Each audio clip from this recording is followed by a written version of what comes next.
Untuk singkat waktu, untuk injak acara selanjutnya, yang ketiga sambutan dari Bapak Nurida Laku dan teman-teman bisa.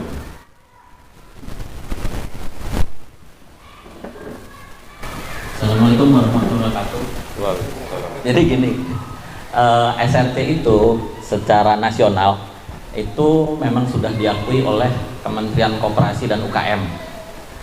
Diakuinya sebagai apa? Ini adalah sebagai satu wadah untuk memajukan UKM sih. Dia lebih melihat ke UKM-nya, jadi usaha kecil menengahnya ya. Karena skala-skala toko-toko yang di SRC kan kebanyakan ada di situ, dan ini bukan proses yang sebentar gitu ya. Prosesnya udah lama sekali dari dulu saya waktu masih di Makassar itu yang mulainya 2009, sekarang 2022. Berarti udah 13 tahun proses ini dimulai. Iya, bongkar pasang memang. Awalnya itu agak lucu juga sih ya. Jadi outlet yang jadi tongkrongan, padahal tongkrongan itu kan sebenarnya biasanya ya cuma jual, kalau di sini mungkin kopian gitu ya, kopi, mie gitu kan. Lah itu kita dorong menjadi toko, lah itu sangat sulit. Itu sangat sulit sekali. Pada akhirnya kita sampai ke formula yang sekarang. Jadi memang toko-toko inilah yang akan kita besarkan untuk mendukung ekonomi secara nasional, ekonomi di UKM secara nasional gitu ya.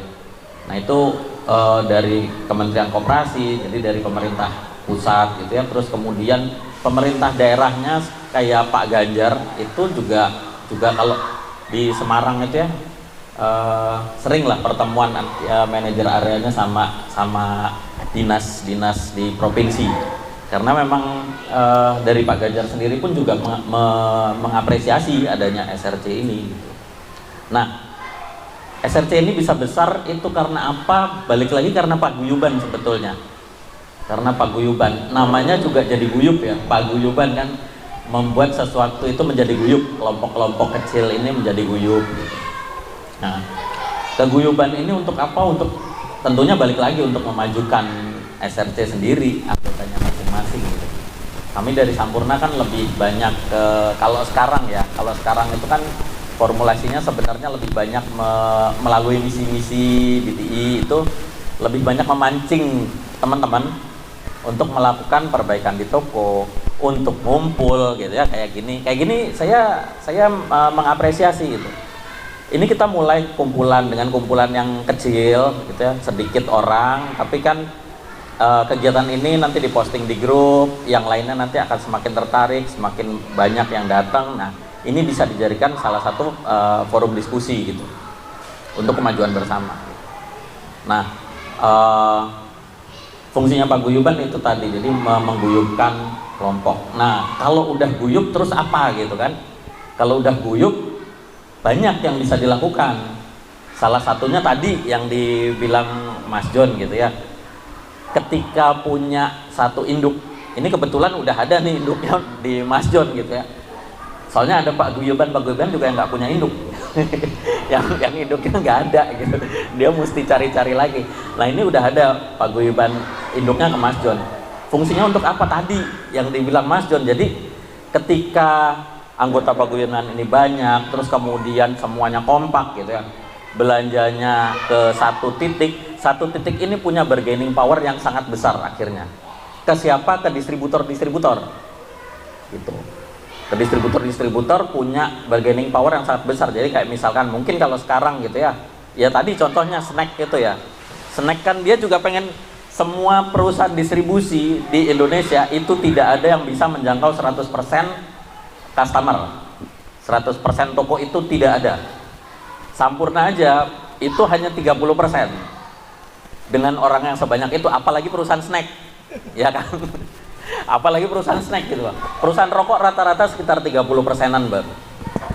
Apalagi kalau perusahaan snack lebih ini lagi. Bahkan ada perusahaan snack yang cuma naruh di grosir aja kan. Naruh di grosir udahlah biar ke bawah sendiri, ngomong dia nggak bisa bayar lagi buat salesnya kan. Nah, itu paguyuban bisa jadi punya bargaining power di situ, karena paguyuban ini nanti akan menyedot yang volume dalam jumlah besar. Nah, itu jadi menarik, sangat seksi di mata distributor.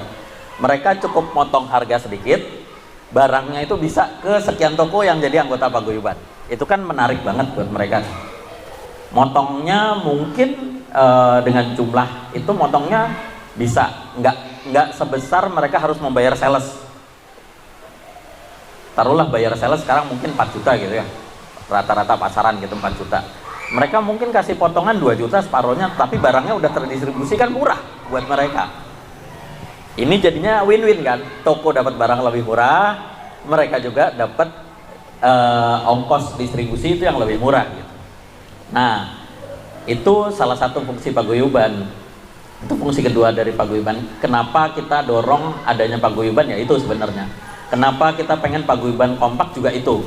Ketika kompak nih belanja sama-sama, mau nyediain misalkan Mas John dapat kontrak gitu ya, dapat kontrak dari salah satu distributor misalkan. Oke, saya mau kasih harga sekian tapi produk saya harus tersedia di semua downline-nya Mas John gitu ya. Nah, kalau kompak itu kan akhirnya ya wes masing-masing sedia 555 misalkan. Tapi semua ada benar-benar. Nah, itu jadi ini kan jadi sangat oke gitu di distributor gitu. Nah, tapi paguyuban ini untuk kompak juga nggak bisa berdiri sendiri. Tentunya benar yang dibilang Mas John tadi, tentunya harus ada uang gitu ya. Paling nggak ngumpul-ngumpul ya ngopi-ngopi gitu ada uang gitu kan. Gitu. Tapi sebenarnya kalau saya perhatiin ya, antara orang punya toko sama karyawan kayak kita itu secara royalnya ngeluarin uang itu lebih royal yang punya toko. Kalau karyawan mikirnya kan gajian ini masih 20 hari lagi ini harus bisa hidup 20 hari ke depan. Kalau punya toko nggak tahu ya, mungkin kalau saya pikir kalau punya toko kan alah besok dapat uang kok gitu kan.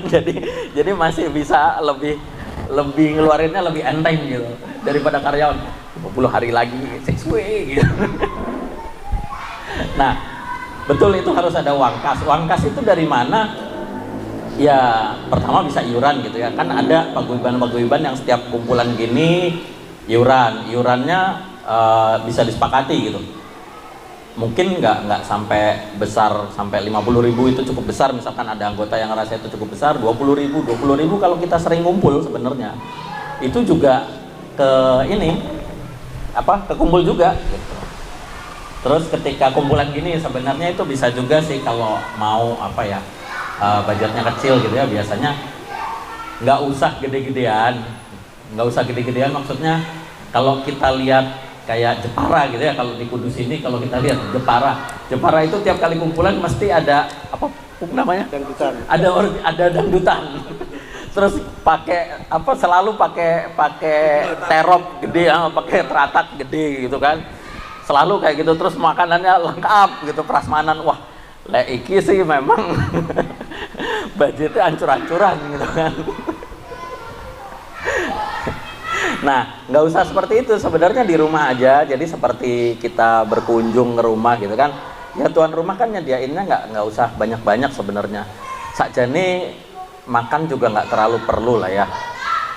Cuma nggak tahu kalau orang Jawa biasanya kalau kedatangan ketamuan terus nggak makan kayaknya kurang sip gitu kan ya.